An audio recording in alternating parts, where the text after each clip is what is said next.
E vamos voltar aqui ao noticiário pesado. Hamas pediu que Israel envie de volta a faixa de Gaza o corpo entregue em um caixão como sendo da refém israelense Shiri Bibas, que foi sequestrada com seus filhos durante o atentado de 7 de outubro em 2023. Luca Bassani está conectado conosco e vai explicar esses detalhes para a gente agora. O que aconteceu, Luca? Israel fez um exame e descobriu que aquele não era o corpo de Shiri Bibas. Conta essa história, bem-vindo.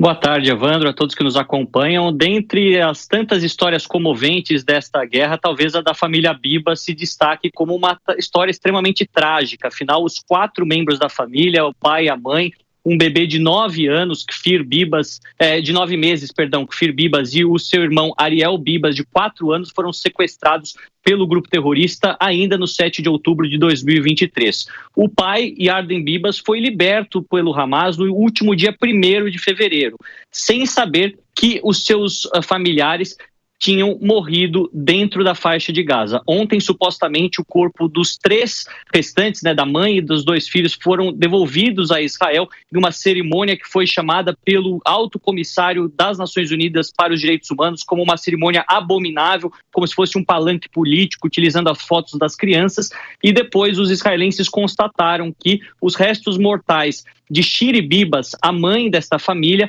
não são compatíveis geneticamente com aquilo que se esperava dela ou de qualquer outro refém. O Hamas depois se pronunciou dizendo que um erro aconteceu e que, na verdade, era o corpo de uma mulher palestina que foi enviada por engano, e agora pedem a devolução do mesmo para poderem depois devolver o corpo de Shiri Bibas, ou seja, a completa falta de respeito à vida e também à morte de uma família que foi sequestrada, uma família que vivia em um kibbutz perto da faixa de Gaza e que virou um símbolo desta resiliência de todos os familiares dos reféns que ainda esperam poder encontrar os seus entes queridos com vida. Afinal, durante os próximos dias, inclusive amanhã, teremos mais uma troca de prisioneiros palestinos por reféns, algo que pode se concretizar até o começo de março com a fase 2 desse cessar-fogo, que pretende libertar todos os demais 66 reféns que seguem sob a custódia do grupo terrorista. Realmente uma situação dramática e que comoveu não só a sociedade israelense, mas todos aqueles que assistiram às imagens de ontem. Obrigado pelas informações, viu, Luca Bassani? Um abraço aí para você, bom trabalho. Bom, quero discutir um pouquinho dessa situação que está acontecendo agora, desse acordo de cessar-fogo que foi estabelecido entre o grupo terrorista Hamas e Israel. Esse caso da família Bibas, ele ficou muito conhecido porque foi a família toda sequestrada, marido, esposa e os 2 filhos, um menino de 4 anos e uma criança de 9 meses. Somente o marido foi devolvido com vida para Israel.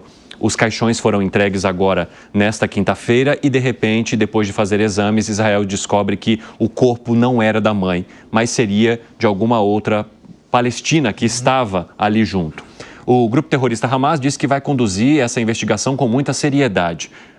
Dá para esperar algo nesse sentido, Gustavo Segré? Eu acho que não, e tem mais condimentos tenebrosos nessa situação, porque Hamas fez como adução que tinha sido a família, a mulher e os 2 filhos mortos através de ataques com armas americanas pelo Israel, e ficou provado que não, que eles foram mortos com a mão do homem. Não era uma questão de armas, de tiros, de nada. O que agrega mais um conteúdo terrivelmente trágico. Imagina o pai imaginando que ele vai se encontrar com a família, não somente não se encontra, o corpo da esposa foi trocado.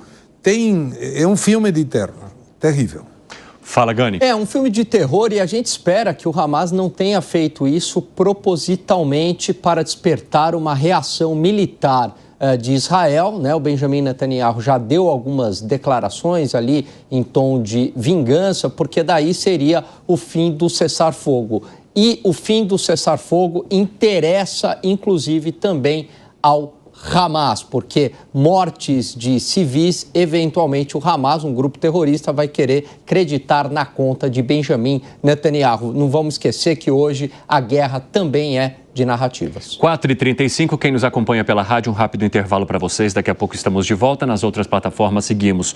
O Fábio Piperno, ali eles alegam então que pode ter havido um engano exatamente porque a mulher, a Shiri Bibas, teria sido morta durante um bombardeio conduzido por Israel, que matou outras pessoas e que fez com que os corpos se misturassem. Mas como é que você avalia toda essa situação em que os familiares recebem os restos mortais de pessoas que foram sequestradas e a gente sabe que para o povo judeu é muito importante que você faça essa cerimônia de despedida, de enterro de seus familiares.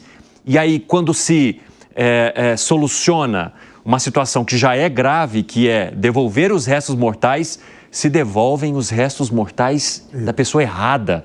Bom, são muitas coisas aí. Primeiro, claro que a gente sempre disse aqui, o ato do Hamas, um grupo criminoso, foi repugnante. Tão repugnante quanto a devastação que o povo palestino sofre desde o final dos anos 40. Porém, em relação a essa família tragicamente morta, e a gente nem consegue imaginar a dor, é claro que... É porque tem vídeos do momento do sequestro também, né? Sim, isso ficou muito marcado. Exatamente, claro. E são ingredientes que aumentam o terror que envolve todas essas ações que ocorrem aí há quase 80 anos. Então, essa família é muito difícil realmente se imaginar e se estabelecer com certeza a forma como ela foi morta, porque, vejam, a faixa de Gaza também sofreu bombardeios intensos. Então, quando se envia um corpo errado para lá, provavelmente houve sim um erro de avaliação, porque não haveria motivo nenhum para aumentar a repulsa que o ato do Hamas provoca. E quando se envia esse corpo errado, não dá nem para estabelecer a forma como a família morreu, porque como é que você vai tomar como base uma perícia feita em um corpo que não é aquele? Tem isso também. Ué? Fala, Zé. Parece um filme de terror, né? Mas tudo isso já estava previsto nesse roteiro. Desde o início eu falei que o Hamas estava com tendência de vencer a guerra. Primeira parte, a invasão de Israel comprovou que tinha um exército armado e com capacidade de entrar em Israel e fazer o estrago que fez. Matou inocentes, adolescentes, levou prisioneiros.